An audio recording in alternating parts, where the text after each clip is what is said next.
The night market on the lower side of New London buzzed with strange colors and alien sounds.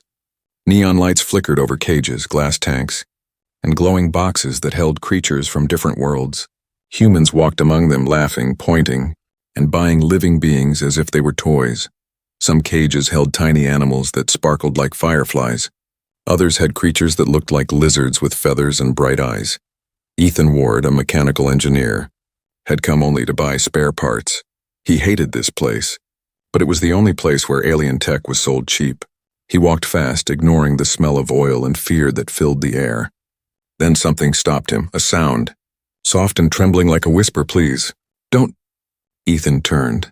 At first he thought he was imagining it, but then he saw, in the corner of a dim stall, a small metal cage. Inside was a girl, maybe 12 or 13 in human years. Her skin shimmered faint blue, her hair silver white, her eyes large and shining like mercury. She looked half human, half something else. Her clothes were torn, and there was a metal collar around her neck with blinking red lights. The alien trader grinned when he noticed Ethan staring. "Beautiful, yes? Half-breed pet from the Vega colonies," the trader said. "Obeys simple commands, eats little. Very smart. Good company for humans who live alone." Ethan felt a chill. He looked at the girl again. She wasn't looking at anyone, just staring at her hands. He could see bruises on her wrists where the collar's wires dug into her skin. Her eyes flicked up for a moment, meeting his in that 1 second. He saw something deep, not animal fear, but human pain, the kind that comes from being broken again and again. "How much?" Ethan asked before he even realized what he was saying. The trader's grin grew wider. "For you, human friend. Special price, 500 credits. Ethan opened his wallet slowly. The trader laughed. "You really want that thing? She's trouble, that one. Keeps talking about stars and freedom." Ethan's voice was low. "I'm not buying her for that." He transferred the credits. The trader unlocked the cage, muttering something in an alien tongue. The girl flinched when the collar beeped and released. Her legs were weak as she tried to stand. When she stumbled, Ethan caught her gently. "It's okay," he said softly. "You're safe now." She didn't answer. Her silver eyes just studied his face, unsure if this was another trick. Around them, the market crowd laughed. "Look at that human. Bought himself a pet girl. Maybe he'll teach her tricks." Ethan ignored them, pulling his coat around her and guiding her away from the noise. As they walked through the dark streets, rain started to fall. Neon signs blurred into rivers of color on the wet ground. The girl shivered, but when Ethan tried to cover her more, she whispered, "Why? Why did you buy me?" Ethan thought for a moment, then said quietly, "Because no one deserves to live in a cage." She looked at him for a long time, then turned her eyes back to the ground, whispering again, "They said humans don't care. They said you're all cruel." Ethan smiled sadly. Maybe they're right, but not tonight. When they reached his small apartment, the girl hesitated at the door. "Can I really come in?" she asked, her voice shaking. Ethan nodded. "Yes, come in." She stepped inside like someone walking into another world. The place was messy, tools, wires, and metal scraps everywhere, but it was warm. She looked around in silence, as if trying to understand the strange man who had bought her but didn't chain her again. Ethan made some soup and handed her a bowl. She stared at it, unsure. "It's food," he said. "You can eat." She took a small sip, and for the first time, her lips curved into something that almost looked like a smile. Ethan sat opposite her, watching quietly. He had no idea what he had just done. He had broken a law, maybe several. Owning or freeing alien hybrids was illegal under galactic rules. But when he looked at her, this fragile creature sitting in his kitchen, he didn't care. Outside, thunder rolled across the sky. A drone passed overhead, its red scanner light flashing through the window. Ethan quickly pulled the curtains shut. The girl's eyes followed the light, and for a second, they glowed brighter, too bright for a human. Ethan noticed it and frowned. "What are you?" he whispered, more to himself than to her. The girl looked up. Her voice was soft, filled with both fear and strength. "They call me a pet," she said. "But I was not born to be one." Ethan didn't know why, but he felt that her words were more dangerous than any weapon. Somewhere far above the clouds in the dark of space, someone or something had just noticed her missing, and for the first time in his life, Ethan Ward had no idea what kind of storm he had walked into. The night was quiet when Ethan woke. The rain had stopped, but soft drops still clung to the window glass. For a moment, he forgot what had happened, until he saw the small figure curled up on the couch. Wrapped in a blanket, the alien girl, the one he had brought from the market, was sleeping like a child afraid of the world. Ethan moved slowly, making coffee in silence. He kept watching her. Her skin had a faint silver glow under the light, like moonlight caught on water.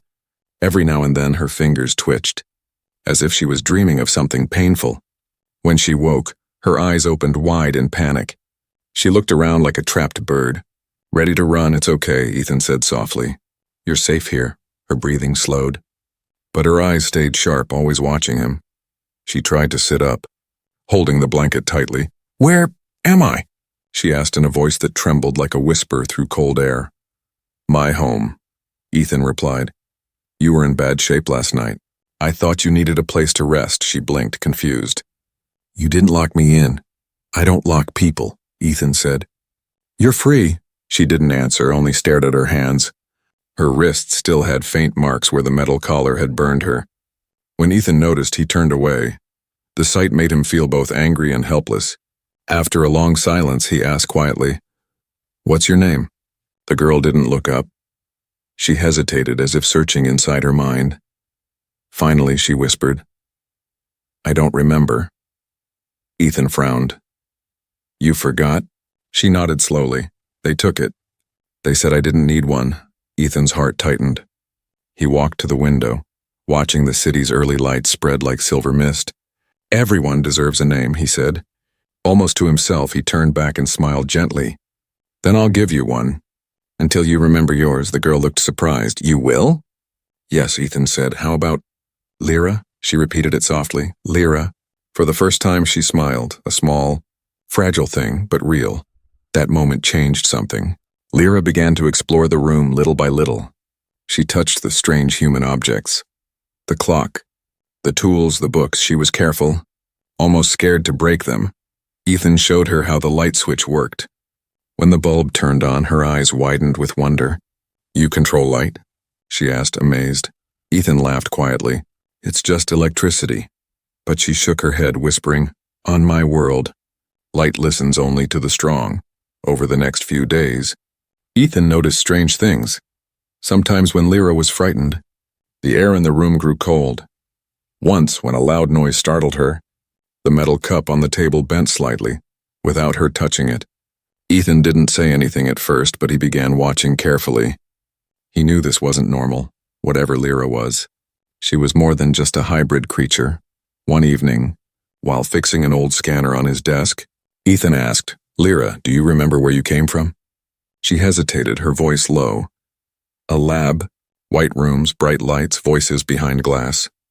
They said I was made, not born." Her words sent chills through him.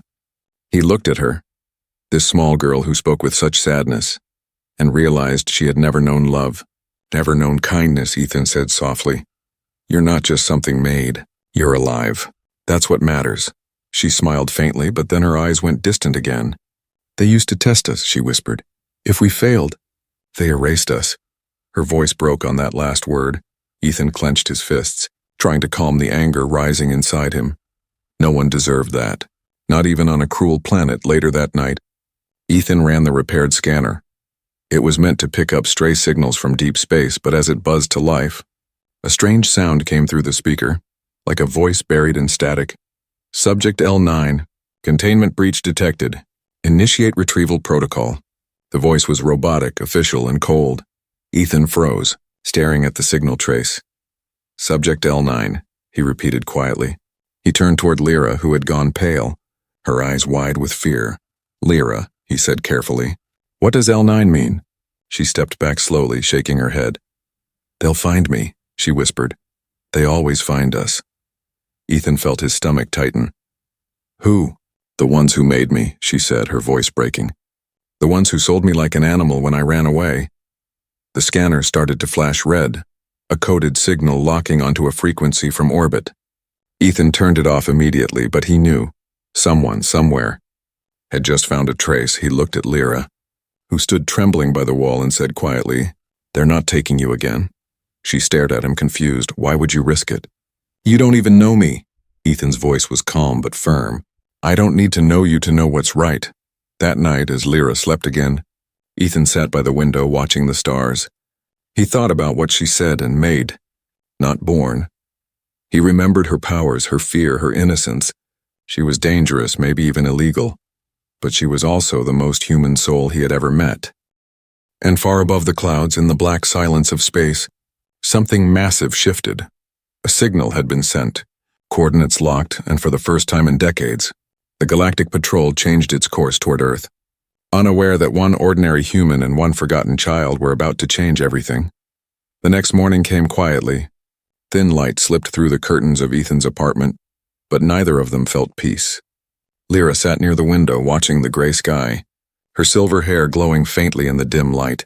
She hadn't spoken much since the night before. Her hands rested in her lap. Still intense, Ethan worked at his desk, pretending to fix a broken data core, but his eyes kept glancing toward her. He could tell she was hiding something, or fear, maybe, or a truth too heavy for words. Finally, he said softly, "You don't have to be afraid here." Lyra, she looked at him, her voice trembling. "It's not fear for me. It's for you," Ethan frowned. "For me?" She nodded slowly. "When they find me, they'll hurt anyone who helped." Ethan's jaw tightened. He wasn't the kind of man who walked away from danger. He had seen enough injustice in his life, and this was one he refused to ignore. "We'll figure something out," he said, trying to sound calm. But deep inside, he knew things were already moving beyond his control. That afternoon, Ethan checked his scanner again. He had disconnected it the night before. But curiosity, or maybe instinct, made him power it on. The screen flickered, showing waves of coded signals bouncing across the galactic channels. Most were normal. Trading routes, space traffic, cargo permits. But one line glowed red, repeating every few minutes. It said, "Signal confirmed. Subject L9 located. Retrieval team inbound." Ethan's heart skipped. He quickly ran a decryption code, something he'd learned from his old engineering days. The signal wasn't from Earth.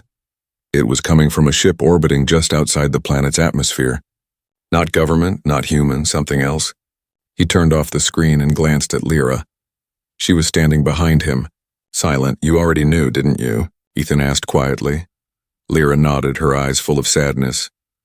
"They never stop searching. They built us to obey, and when we don't, they call us broken." Her voice was soft, like a secret carried on wind. Ethan leaned back in his chair. "Built you? You mean they created you?" "Yes," she whispered. "In a lab on the Vega moon. I was part of Project Lyric." She looked away, tears forming. "They said we were experiments to understand human emotion. But when we started to feel too much, they called it a defect." Ethan listened in silence, his mind racing. Machines built to feel. That sounded impossible. Yet Lyra was living proof. Her fear, her kindness, her sorrow, they were all real. "How many were there?" he asked. Lyra closed her eyes. 12. I was the 9th. The others were destroyed when the tests failed. Ethan felt a chill run down his spine. Destroyed. The word echoed in his head like a scream. He looked at her, his voice low. "You survived because you ran." She nodded. "And now they're coming to take me back." Outside, thunder rumbled, though no storm was due. The lights in the apartment flickered. Lyra's hands trembled, and a faint glow pulsed under her skin. Ethan stepped closer. "Hey, it's all right." But the air itself began to vibrate, tiny sparks forming around her fingertips. "I can't control it when I'm scared," she whispered, backing away. The metal lamp beside her bent slightly, as if pulled by invisible force. Ethan reached out carefully, placing his hand on her shoulder. "Breathe. Lyra, focus on my voice." Her eyes met his, wide, frightened but trusting. Slowly, the glow faded, and the air grew still again. Ethan exhaled, realizing his heart was pounding. "What was that?" he asked softly. Lyra looked ashamed. "Energy. They said it's a side effect of mixing human DNA with Vega energy cells. I'm not supposed to exist." Ethan shook his head. "You're not a mistake. Lyra, you're a miracle." She looked at him, confused by his calmness. "No one ever said that before," she whispered. Ethan smiled faintly. "Then it's about time someone did." That night, Ethan tried to send a message to an old friend who worked in orbital communications. If anyone could hide a trace signal, it was her. But when he powered up his transmitter, the signal jammed. A new frequency filled the screen, one that wasn't human at all. A deep, cold voice echoed through the static. Unauthorized transmission detected. Human Ethan Ward, you are interfering with galactic law. Ethan froze. The voice continued. Surrender subject L9 immediately, or face termination. Before he could respond, the connection cut.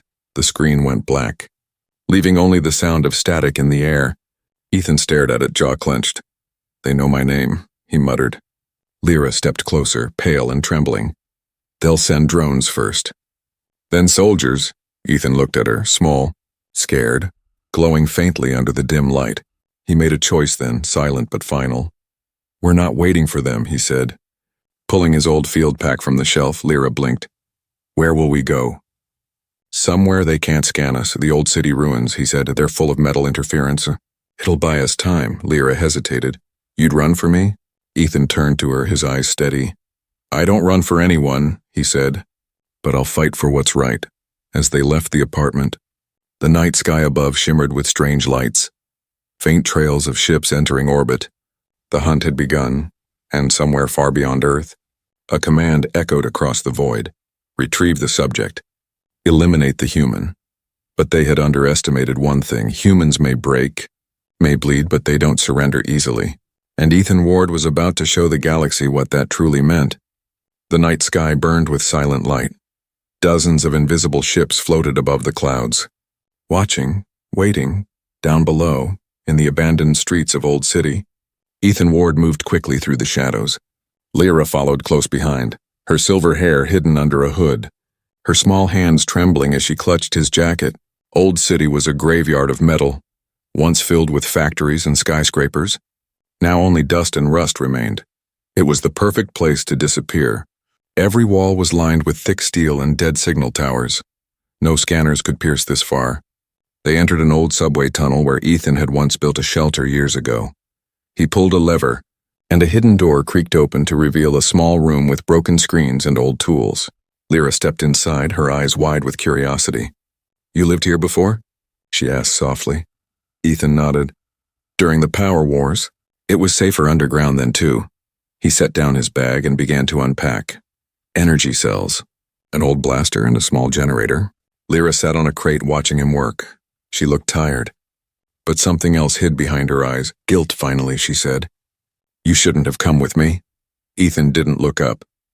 You said that before. This time I mean it, she whispered. They'll kill you because of me.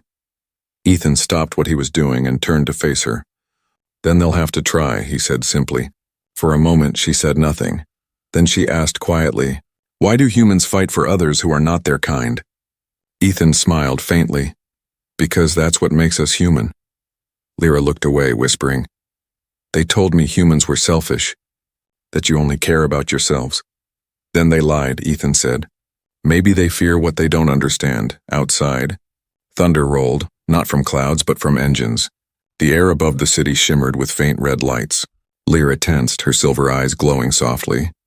They're here, she whispered. Ethan grabbed his pack. Stay close, within minutes. Drones descended, small, black, and silent. Scanning the ruins with red beams, they hovered like ghosts, searching for signs of life. Ethan switched off every light and pulled Lyra behind a wall. The drones passed overhead, their scanners sweeping the tunnel entrance. Lyra's hand began to glow again, fear triggering her energy pulse. Ethan gently placed his hand over hers. Don't, he whispered. They'll sense it. She closed her eyes, struggling to control herself. The glow faded just as the drones moved away. For a few minutes, silence returned, then a sharp metallic sound echoed through the tunnel. Boots on steel, Ethan's heart pounded. He peeked around the corner and saw them, armored soldiers with glowing visors. Not human, not alien, something between. They carried plasma rifles and wore the insignia of the Galactic Enforcers. A loud voice echoed through the corridor.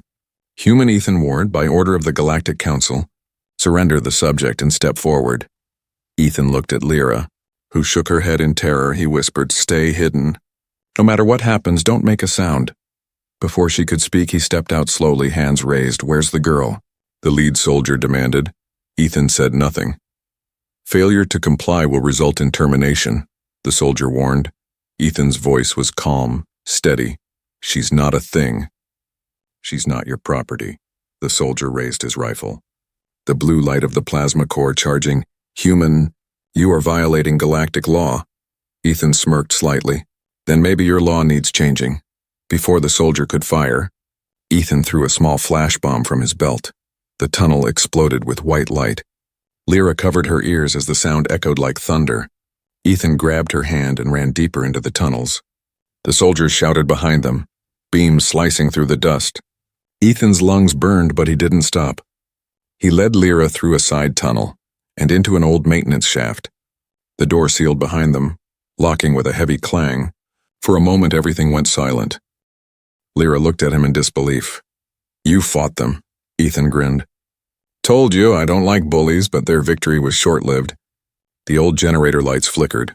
A faint hum filled the air. The sound of another drone approaching. This one was larger, glowing with bright blue energy. Ethan aimed his old blaster and fired. One shot hit, but the weapon barely scratched its shell. The drone charged a plasma bolt ready to fire. Before Ethan could react, Lyra stepped forward. Her hands glowed white-hot. A pulse of energy burst from her body. Hitting the drone mid-air, it exploded in a flash of light, the blast wave knocking both of them to the floor. When Ethan opened his eyes, he saw her lying unconscious. Glowing faintly, Lyra, he shouted, crawling to her side. Her breathing was shallow, her body trembling. He held her close, whispering, You saved me. Her eyes fluttered open, weak but alive. I didn't want them to hurt you, she said softly. You're the first person who looked at me like I was real. Ethan's voice cracked. You are real. He carried her deeper into the safe zone. Where the scanners couldn't reach above them, the galactic commander watched from orbit. Target escaped, an officer reported. The commander's voice was cold. Let them run. The human will break soon, and they all do. But he didn't know Ethan Ward. He didn't know that humans fight hardest when they have someone to protect. And somewhere in those broken tunnels, a spark had been lit. The spark of rebellion. The kind that could set a galaxy on fire. The underground hideout was silent. Only the faint hum of the old generator filled the air. Ethan sat beside Lyra, who was still unconscious, her skin glowing faintly like silver light trapped under glass. Her power surge had drained her completely, and Ethan had spent the last few hours trying to keep her warm. He looked at her, fragile, small, and yet powerful enough to destroy a drone with a thought. She was living proof that the galaxy's cruel science had gone too far. He whispered quietly, You're not a weapon, Lyra. You're a miracle. When she finally stirred, her voice was soft. Ethan, where are we? Safe for now, he said, offering her water. She sipped slowly, her eyes searching the dim space around them. The room was filled with old tools, dusty screens and half-broken circuits. It was no home, but it was all they had. Ethan smiled faintly. You scared me back there, Lyra frowned. I didn't mean to. You saved my life, he said. Lyra looked down, whispering, I didn't want you to die, not because of me. Ethan placed a hand on her shoulder. Hey, I made my choice. No one forced me. For a while, they sat in silence. Lyra traced her fingers on the metal floor, leaving faint trails of light where she touched. Finally, she said quietly, Ethan, why do humans care so much? You fight, you protect, even when it hurts, Ethan smiled. That's what we do. It's what makes us human. But why? She asked. The scientists who made me said emotions are weakness. They said love clouds reason. Ethan chuckled softly. They've never been in love, then? Lyra tilted her head, confused. He continued. Love isn't weakness. It's the reason we survive. It's the reason I'm sitting here with you. She looked at him with curiosity and warmth. I don't understand humans, she said softly. You break rules. You risk your lives for strangers. And yet you smile, Ethan shrugged. We're complicated. But maybe that's why the galaxy fears us. We don't follow their design. Lyra's eyes glowed faintly. They said humans were primitive. Violent, Ethan nodded. We are sometimes, but we're also capable of compassion. Even for those who aren't like us, Lyra smiled a little. You mean, like me? Ethan looked at her, his voice warm. Exactly like you. Hours passed, and Ethan worked on building a small jammer to block further scans. Lyra helped, fascinated by his tools and hands. Why do you fix things? She asked. Because I can't stand watching something broken stay broken, he said with a grin. She thought about his words. Maybe that's why he had saved her. Later that evening, Ethan turned on a small portable screen. He showed Lyra pictures, earth oceans, forests, and skies filled with color. Her eyes widened. It's beautiful. Your world, he nodded proudly. It's home. Flawed, noisy, messy. But it's ours. Lyra touched the image of the ocean, her voice trembling. I've never seen anything like this. Where I was made, everything was white walls and silence. Ethan watched her quietly. You'll see it someday, he said softly. The real ocean. The real sky? She looked at him, hope flickering in her eyes. You promise? I promise, he said without hesitation. But as the night deepened, the jammer began to beep faintly. Ethan frowned. Checking the readings. A signal was trying to break through the interference. He tapped the device, and suddenly a message appeared on the cracked screen. It wasn't a warning this time. It was a data file. Hidden deep inside the galactic transmission, Ethan opened it cautiously.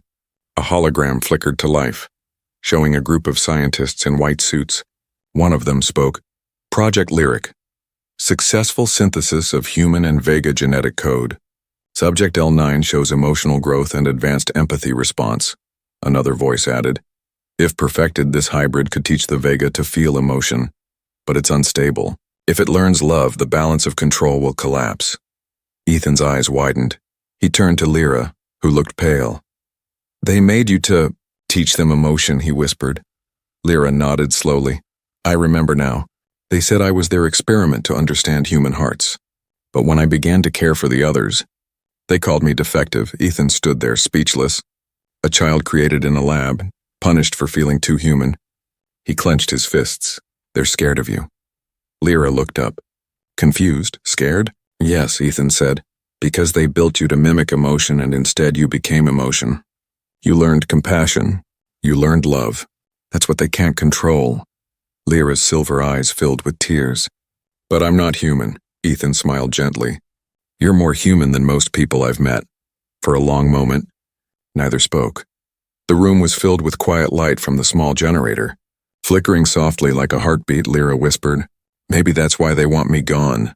Because I remind them of what they can't feel. Ethan nodded. And that's why we'll make them see. Humanity isn't just about being human. It's about what we choose to protect. Outside, the wind howled through the tunnels, but inside, something stronger than fear had begun to grow. Hope. Lyra looked at Ethan, and for the first time, she didn't see a rescuer. She saw something new and a friend, maybe more. Someone who didn't see her as a mistake, but as proof that kindness could cross stars. And far above Earth, the Galactic Council watched their sensors blink red. Their leader frowned. The hybrid has awakened emotional memory, another voice replied coldly. Then she must be erased before it spreads, but down in the ruins, the girl they called defective had found something more powerful than any weapon. A human heart willing to fight for her. And the galaxy would soon learn what that truly meant. The stars above Earth burned brighter than ever that night. But they were not stars. They were ships. Dozens of dark shapes moved silently across the sky, hidden behind clouds waiting for a signal. The galactic enforcers had arrived. Their mission was simple. Retrieve subject L9, eliminate the human, and erase all evidence of the experiment. Deep beneath the city ruins, Ethan worked without rest. His hands were covered in grease and blood. He was building something, a power amplifier linked to Lyra's energy field. It was risky, dangerous even, but he had no choice if they came for her. He wanted to give them a fight they'd never forget. Lyra sat nearby, watching him. Her silver eyes were dim, tired from endless worry. They're coming, aren't they? She asked softly. Ethan didn't look up. They always come for what they fear. But they'll destroy you, she whispered. Ethan smiled faintly. Then I'll make sure they remember me. She stood and walked closer. You could still leave. Ethan, hide, live. He stopped working and turned to her. Without you? He said quietly. That's not living. Lyra lowered her gaze, her voice trembling. Why do you care so much for me? Ethan smiled sadly. Because you remind me what it means to be human. The generator hummed louder as the amplifier began to glow. Lyra stepped back, feeling the energy pulse through her veins. Her body reacted instinctively, glowing brighter in rhythm with the machine. "What is this?" she asked. Ethan wiped sweat from his forehead. "Something that can stop their scanners or burn them out completely." He adjusted the wires. "You're part energy, part human DNA. If we merge your power with this field, they won't be able to lock onto your signal." She hesitated. "It could kill me." Ethan met her eyes. "I know. That's why we'll only use it if we have no choice." Suddenly, the ground trembled and faint, then stronger. A deep rumble echoed through the tunnels. Ethan looked at the monitors. Red lights everywhere. "They've found us," he said. Lyra stepped closer, her glow intensifying. "Then let's end this." Moments later, the first wave arrived. Metallic drones entered the ruins, scanning every shadow. Behind them came soldiers in dark armor, weapons humming with deadly blue light. The commander's voice echoed through a megaphone. "Human Ethan Ward, surrender the hybrid. You are in violation of galactic law." Ethan stood at the entrance of the tunnel holding his blaster, his voice carried strong and clear. "She's not your hybrid. She's not your property." The commander's visor glowed red. "You stand against the law of the galaxy." Ethan smirked. "Then maybe your law is wrong." The soldiers raised their rifles. Lyra's energy flared, blinding white light filled the tunnel. In that instant, everything exploded into chaos. Bolts of plasma flew through the air, hitting walls, melting steel. Ethan ducked behind cover, returning fire with precise shots. Each one hit a target. Clean, sharp. Human determination guiding every move. Lyra moved beside him. Her hands glowing like suns, she raised them, and a pulse of energy rippled through the tunnel. The air bent and drones dropped lifeless to the ground. Their systems fried. Ethan stared in awe. She wasn't just powerful. She was unstoppable, but the power took its toll. Her body shook, her breathing grew weak. "Lyra, stop!" Ethan shouted, but she shook her head. "I can't let them hurt you." Her glow grew brighter, blinding now. The soldiers stumbled, their visors cracking. One of them shouted, "Contain her! She'll overload." Ethan ran to her side, grabbing her shoulders. "Lyra, you'll burn yourself out." Tears streamed down her glowing cheeks. "They'll never stop, Ethan. If I don't end it now, they'll keep hunting. Forever." He held her tightly, shouting over the roar of energy. "There's always another way. Please don't give up." Something in his voice, desperate, raw, reached her. Her glow flickered, softer now. She looked at him through tears, whispering, "You humans. You always believe there's hope." Ethan smiled faintly. "That's our curse. And our strength." Suddenly, a blinding beam of light cut through the ceiling. The galactic mothership had locked on. A voice echoed from above. "Termination protocol activated." Ethan looked up. His heart racing, he turned to Lyra. "We're out of time." He pressed the final switch on his amplifier. "Lyra, when this activates, focus your energy into it. Don't hold back." She nodded weakly, her voice trembling. "If I fail—" "You won't," Ethan said firmly. "Not while I'm here." The machine roared to life. Lyra screamed as her power surged, the room filling with pure light. The beam from the ship met her energy halfway for a moment. The two forces clashed, creation and destruction colliding. Then came silence. A pulse of light erupted outward, spreading through the city, into the sky, into space. When the light faded, the ships above flickered and vanished, their systems fried. The orbiting fleet fell silent, blind and powerless. Ethan dropped to his knees beside Lyra, who lay motionless, her glow fading slowly. He lifted her in his arms, shaking. "Lyra, please, stay with me." Her lips moved faintly. "You said love isn't weakness." Ethan's eyes filled with tears. "That's right." She smiled faintly. "Then maybe. That's why I'm strong." Her eyes closed, and her body went still. Ethan held her close, whispering her name again and again above him. The stars shone brighter, silent witnesses to a human's defiance, and somewhere deep in the galaxy, the message spread. A human broke the law of the galaxy and won. But Ethan didn't care about victory. He only cared about the girl who had taught him what humanity truly meant. And as dawn rose over the ruins, he looked to the horizon and whispered, "You'll never be forgotten, Lyra. Not while I'm still breathing." The city was silent. Smoke curled into the pale morning sky. Drifting above the ruins like ghosts, the battle was over. But the silence that followed felt heavier than war itself. Ethan Ward stood on a broken rooftop, the wind cold against his face below him. The streets of Old City were covered in metal wreckage, the remains of the galactic drones now lifeless and cold. He had won, yes, but the cost of victory tore through his heart. In his arms lay Lyra, motionless, her silver hair spread like liquid light across his jacket. Her skin no longer glowed. Her breathing had stopped hours ago.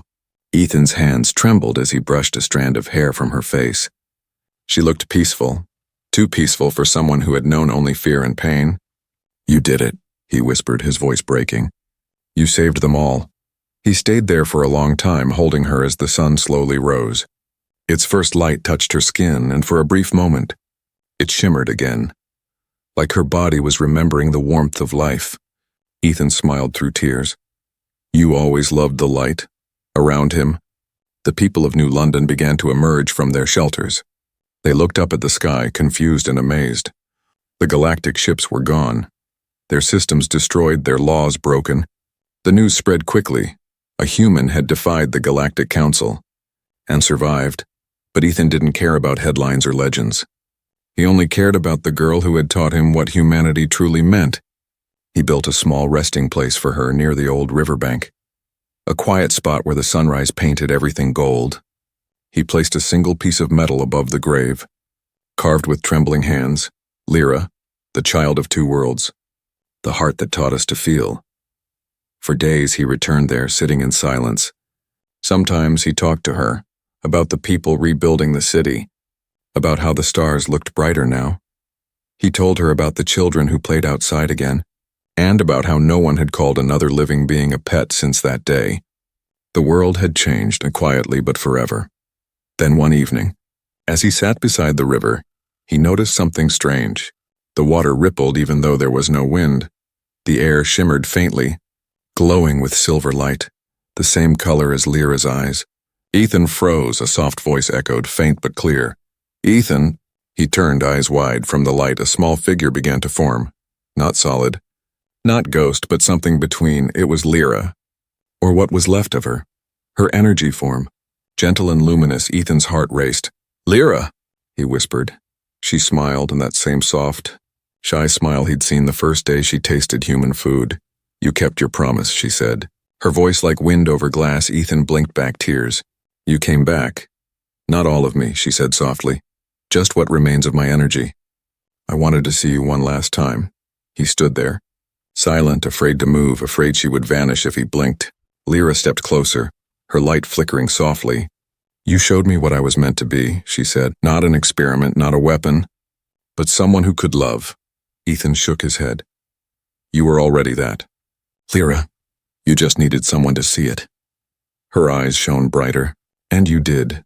The wind carried silence between them, soft, heavy, full of words unsaid. Finally, Lyra reached out her glowing hand. Her fingers touched his cheek. He felt warmth. "Real warmth, you humans," she whispered. "You're small, fragile, and yet you change worlds." Ethan smiled sadly. "We just try to do what's right." She nodded. "That's why they fear you." Her light began to fade slowly, the glow scattering into the air like dust. Ethan stepped forward. "Don't go." "I have to," she said softly. "My energy is part of the new field now. It's spreading across the stars." "What do you mean?" he asked. She smiled faintly. "I can feel others waking, the ones who were made like me. They can feel emotion now. They can feel love." Ethan's breath caught. "So you're not dying.